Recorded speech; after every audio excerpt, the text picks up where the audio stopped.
धर्म का फल है क्या? क्या है धर्म का फल? मोक्ष। लेकिन हम खुद किसी दूसरे से पूछने से पहले अपने आप से पूछें, क्या हमने जो धर्म किया उससे हमारी गति मोक्ष की ओर जा रही है? तो आप जब अपने आप से ही पूछेंगे तो जवाब नो में आएगा, क्योंकि जिस कृत्य को करने से परिवर्तन आना चाहिए, परिवर्तन तो हो नहीं रहा है, वैसे के वैसे है। हमारी स्थिति कौन सी है? बोले पंचों की बात सिर माथे पे, लेकिन पनारा तो यहीं से बहेगा। बोले आप कितना भी कह लो, 7 दिन नहीं 700 दिन बोलते रहो, लेकिन हम तो जैसे थे वैसे ही रहेंगे। No change.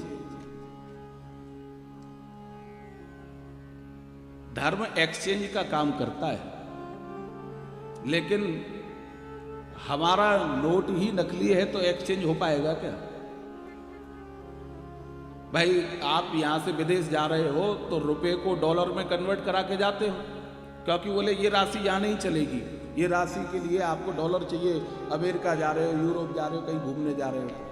उसी प्रकार से ये जो स्वभाव, ये जो व्यवहार हमारा है, इससे आप वहां नहीं जा सकते।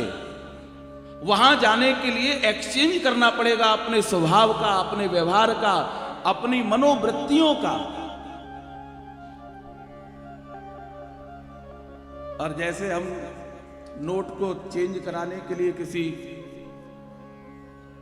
व्यक्ति के पास जाते हैं या किसी एजेंसी के या बैंक के पास जाते हैं कि भैया ये नोट ले लो, इनके बदले हमें डॉलर दे दो, उसी प्रकार से ये बैंक है आपकी मनोवृत्तियों को एक्सचेंज करने। कौन सी जगह है? सत्संग। यहां पर वो बदल सकती है। और जिसने एक्सचेंज कर लिया तो फिर वो निश्चिंत है, बोले भैया अब तो डॉलर अपने पास में, कोई टेंशन नहीं है, खूब चलेंगे। ये रुपये होते तो बेकार है। तो ये जो हमने अपना स्वभाव बना रखा है, जिसको हम बहुत बढ़िया समझते हैं, बहुत से लोग होते हैं, मुझसे बात करोगे तुम जानते नहीं मैं कौन हूं, अरे मैं उड़ती चिड़िया को पहचान लेता हूं, मैं बड़ी ऊंची चीज हूं। बहुत से लोगों को अपने झूठे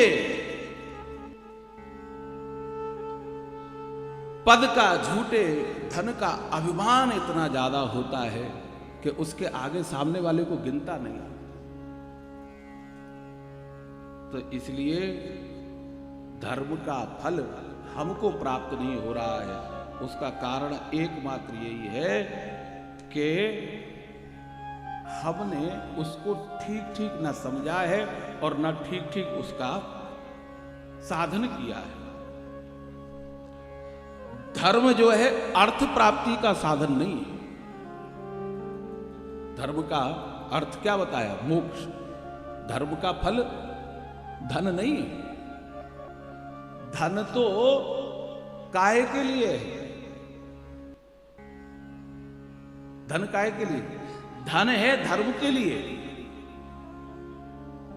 और धर्म है मोक्ष के लिए। लेकिन हम क्या सोचते हैं कि धन से हम भोग विलास करेंगे। भोग विलास काय के लिए है? भोग विलास का फल क्या है? हम जो धन से अपनी इंद्रियों की तृप्ति के लिए, अपने मन की इच्छा के लिए उपयोग करते हैं। ईमानदारी की बात बताओ, हम धन का जो उपयोग कर रहे हैं कौन के लिए कर रहे हैं? थोड़ा सा विचार करो। इंद्रियों की इच्छा के लिए। आंख की इच्छा है स्विट्जरलैंड की वादियां देखी जाए। अब विचार करो, आपने टिकट कराई, विद फैमिली गए, 30-40 लाख रुपए का पैकेज हुआ और घूम करके 10 दिन का टूर बना करके आ गए। 30-40 लाख रुपए लगा दिए। आप मालिक हैं, लगा सकते हैं, ठाकुर जी कृपा है। 30-40 नहीं और ज्यादा खर्च करो, कोई आपको रोकने वाला नहीं। लेकिन विचार करो, उससे आपने किसको प्रसन्न किया? अपनी इन आंखों को वादियां देखने के लिए। लेकिन क्या ये आंखें तुम्हारी, जिनकी तृप्ति के लिए, जिनकी इच्छा के लिए हम घूमने जाते हैं, नजारे देखने जाते हैं, तुम्हारी अपनी बात मानती हैं? मानेंगी? बढ़िया से बढ़िया वो लेके आते हैं कान के, आजकल क्या बोलते हैं, बट महंगे महंगे आते हैं। कोई एप्पल का ला रहा है, कोई सैमसंग का ला रहा है। काहे के लिए? बोले गाने सुनने के लिए।